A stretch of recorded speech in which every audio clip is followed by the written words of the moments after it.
Halo semuanya, kembali lagi bersama kami dari kelompok Blue Chip.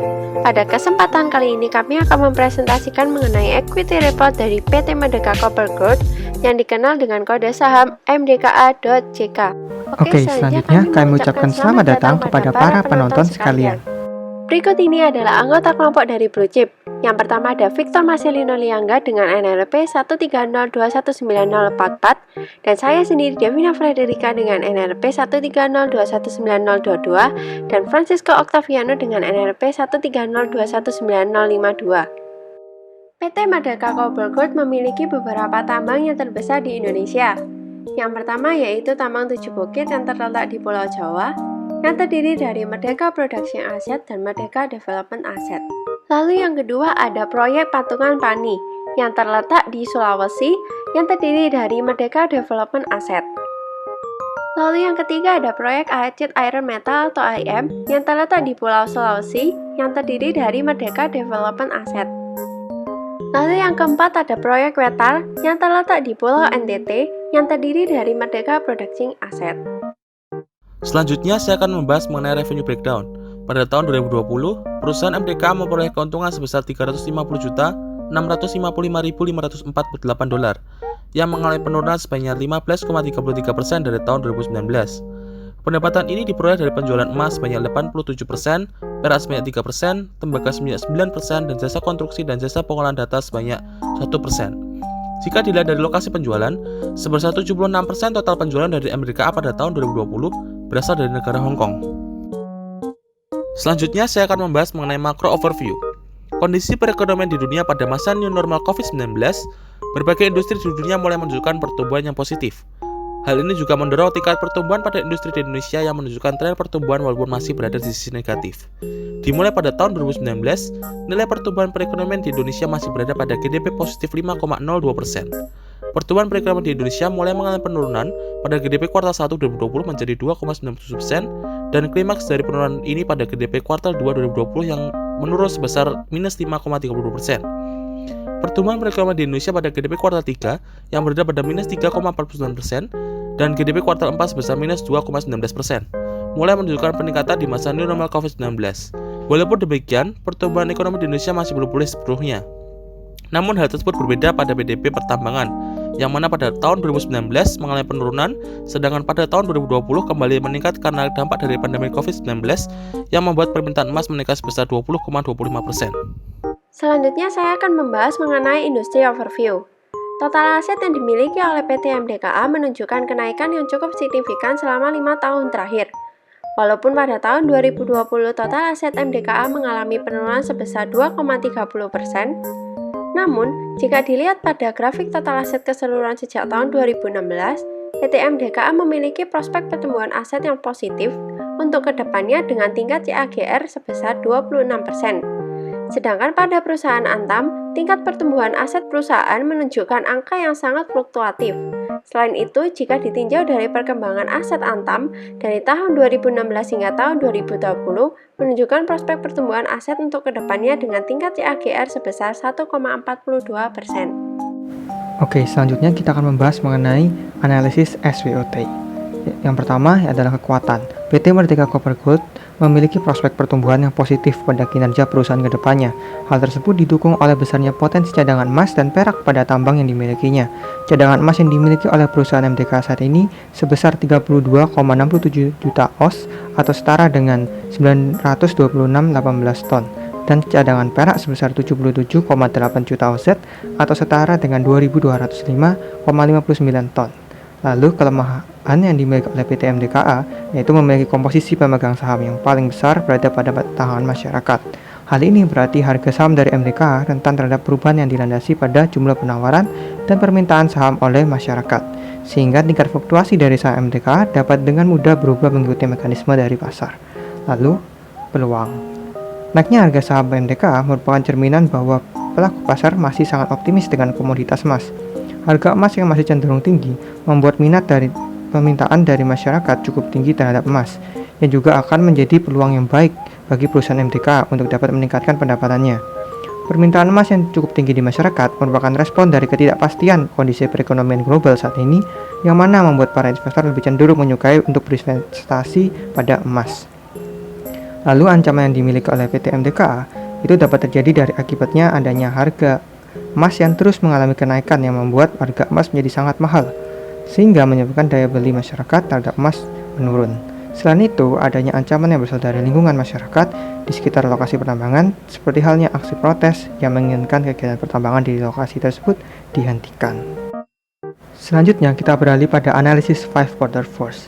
Yang pertama yaitu industry competitor.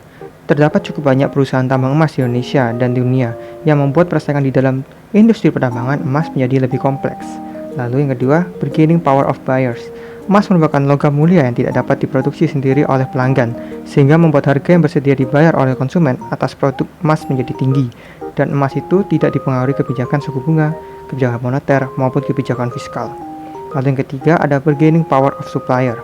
Lokasi tambang yang terbatas, serta ditambah dengan adanya pembatasan dan pelarangan dari pemerintah untuk menambang emas di suatu lokasi tertentu, membuat jumlah produksi emas juga menjadi terbatas. Selain itu, dengan semakin banyak kebijakan pemerintah, maka semakin sulit perusahaan baru untuk masuk ke industri tersebut, sehingga pesaing pada industri pertambangan relatif sedikit. Dan perusahaan yang sudah masuk pada industri ini memungkinkan untuk mendapatkan pangsa pasar yang semakin luas. Lalu yang keempat ada substitute products atau produk substitusi. Platinum dan permata merupakan produk yang dapat menggantikan produk emas, mengingat bahwa platinum, permata, dan emas merupakan bahan baku dari pembuatan perhiasan dan memiliki harga jual yang relatif sama dan mahal. Lalu yang kelima, potential new entrants. Untuk dapat memasuki industri pertambangan memerlukan modal awal yang besar, sehingga membuat perusahaan yang ingin memasuki industri ini harus memiliki pertimbangan yang matang. Adanya perizinan usaha tambang yang juga tidak mudah. Kami menyarankan untuk sell pada saham MDKA dengan target harga sebesar 2.113 dengan berpotensi downside sebesar 24,02% dari harga penutupan 30 April 2021 sebesar 2.620. Hasil analisis kami didasari oleh beberapa faktor. Yang pertama, adanya penurunan kinerja keuangan dari MDKA. Dilihat dari laporan keuangan MDKA pada tahun 2020, perusahaan MDKA mengalami penurunan kinerja keuangan jika dibandingkan pada tahun 2019 sebesar 22,24%. Lalu faktor yang kedua adanya pendistribusian vaksin yang mulai menyebar luas.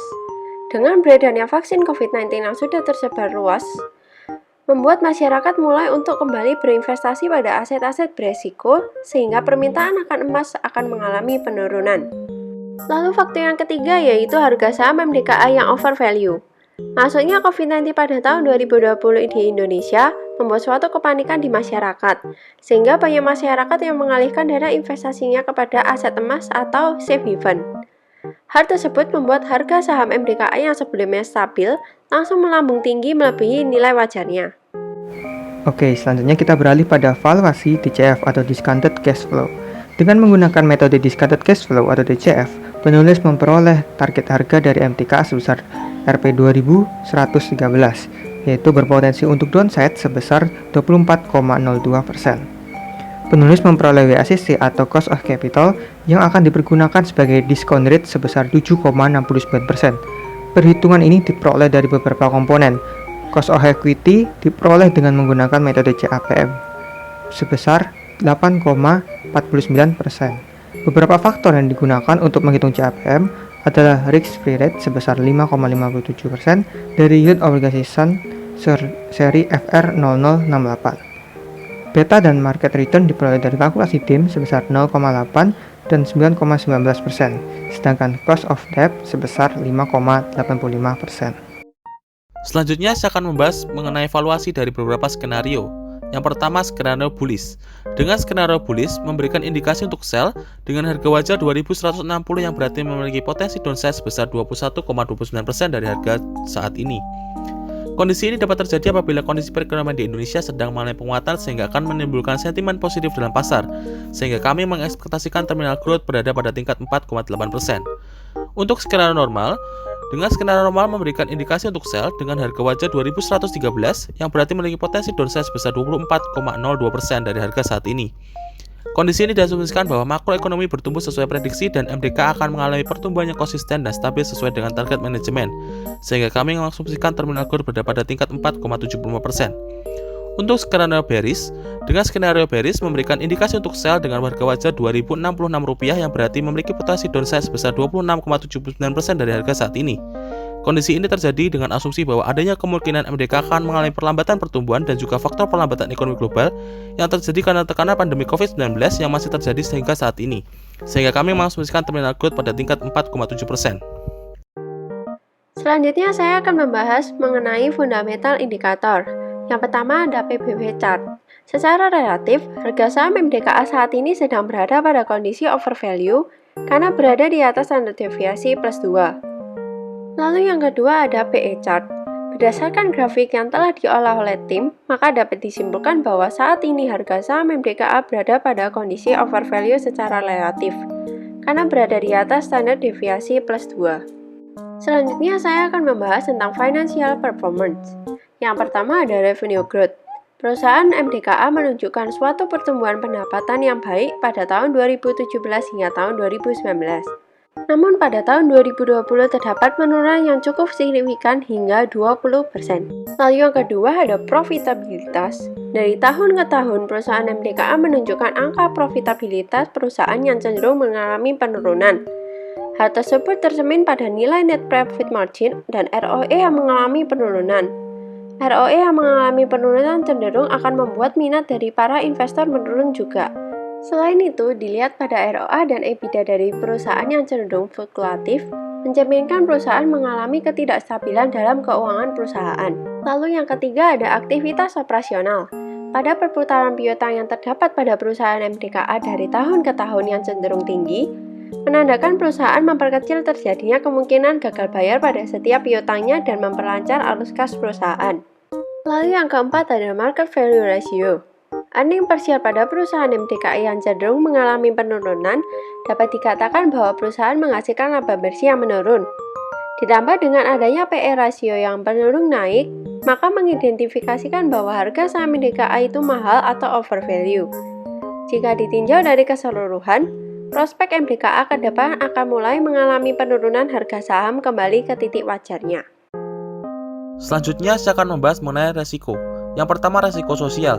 Gangguan pada lingkungan sosial sekitar pertambangan seperti aktivitas demo dan tuntutan dari masyarakat sekitar dapat memberikan dampak negatif pada bisnis, kondisi keuangan, prospek, dan harga saham dari perusahaan MDKA. Yang kedua resiko regulasi. Karena aktivitas MDKA berupa pertambangan, maka setiap tindakan yang dilakukan perusahaan wajib mengikuti aturan yang berlaku. Ditambah dengan perusahaan MDKA yang memiliki tingkat risiko tinggi, membuat peraturan dari pemerintah terhadap kegiatan pertambangan akan lebih diperketat. Hal tersebut yang akan membuat kegiatan pertambangan dari Amerika akan lebih terbatasi. Yang ketiga, resiko bencana. Bencana seperti longsor, gempa bumi, dan headless pad dapat mengganggu operasional bisnis dan berdampak negatif pada kinerja keuangan, harga saham, dan prospek bisnis perusahaan pertambangan ke depannya. Yang keempat, resiko nilai tukar rupiah. Fluktuasi nilai tukar rupiah terhadap mata uang asing akan berdampak pada harga saham dan kondisi keuangan perusahaan MDKA. Terlebih MDKA melakukan penjualan terbesarnya melalui ekspor, sehingga nilai tukar memiliki risiko yang tinggi pada prospek ke depan. Yang kelima, resiko harga komoditas. Harga komoditas emas dan tembaga yang tidak dapat dikendalikan oleh perseroan, sehingga membuat perubahan kenaikan maupun penurunan harga komoditas emas dan tembaga yang berdampak pada perseroan. Yang keenam, resiko operasi penambangan. Resiko operasi penambangan yang berhubungan dengan curah hujan dan perkiraan cuaca yang dapat berdampak pada kegiatan operasional perusahaan. Selain itu, akibat kebakaran, ledakan, dan bencana alam dapat menjadi resiko kerugian bagi perusahaan. Yang ketujuh, resiko ketersediaan dan biaya. Adanya persaingan ketersediaan dan biaya perolehan peralatan dan tenaga kerja untuk operasional pertambangan dari dalam maupun luar negeri menjadikan risiko bagi perusahaan. Yang kedelapan, risiko rencana ekspansi. Risiko terkait rencana ekspansi melalui strategi akuisisi, mereka memerlukan analisis target akuisisi dengan tim manajemen yang berpengalaman luas. Yang kesembilan, risiko persaingan usaha. Semakin banyaknya pertambangan emas yang beroperasi di Indonesia saat ini menuntut mereka untuk melakukan dan mengembangkan strategi inovasi bisnis yang kompetitif dan tidak melanggar perundang-undangan yang berlaku. Selanjutnya kita beralih pada analisis ESG. Yang pertama yaitu environmental. Perseroan telah melakukan inisiatif untuk melestarikan keanekaragaman hayati pada tahun 2020 sebanyak 18,75 hektar di lokasi 7 bukit dan telah ditanam 11.505 pohon cepat tumbuh yang terdiri dari saman, sengot laut, sengon buto, dan johar. Lalu kedua ada penggunaan material ramah lingkungan dan dapat didaur ulang. Dengan bekerja sama dengan perusahaan lokal, lokasi 7 bukit menerapkan konsep pengelolaan limbah 4R, yaitu reduce, reuse, recycle, dan recovery. Program ini meliputi pemanfaatan bungkusan bekas makanan sebagai bahan baku produksi barang plastik, pemanfaatan limbah anorganik umum dan sisa makanan untuk pakan itik.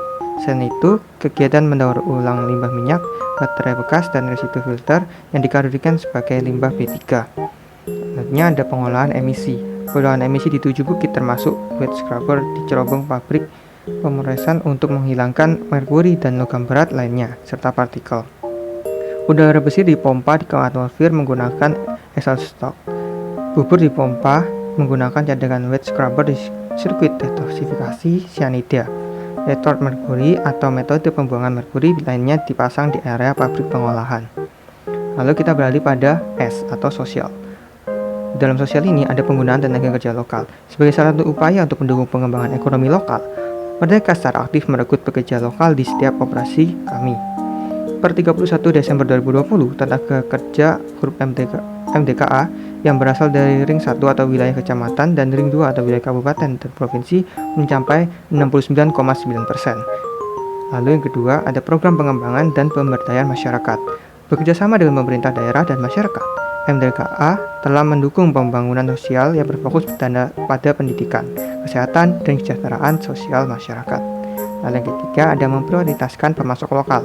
Merdeka berkomitmen untuk menciptakan peluang bisnis bagi masyarakat lokal yang diwujudkan melalui pemanfaatan produk dan jasa dalam negeri serta meningkatkan kapasitas pemasok lokal.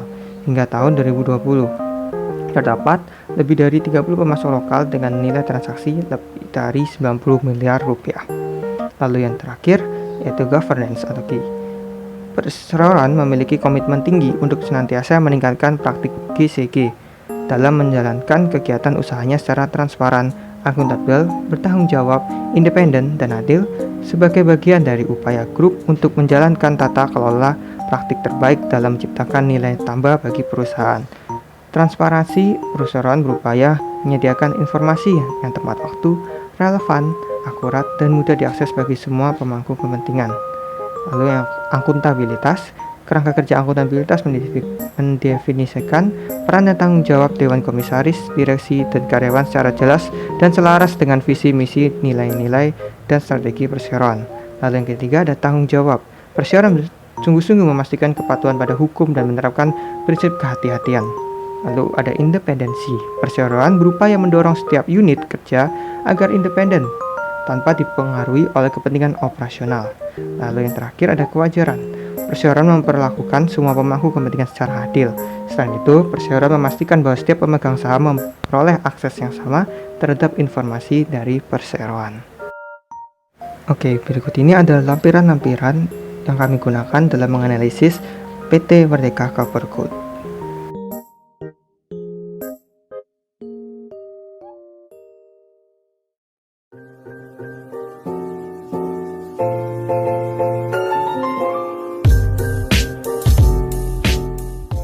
Sekian dan terima kasih.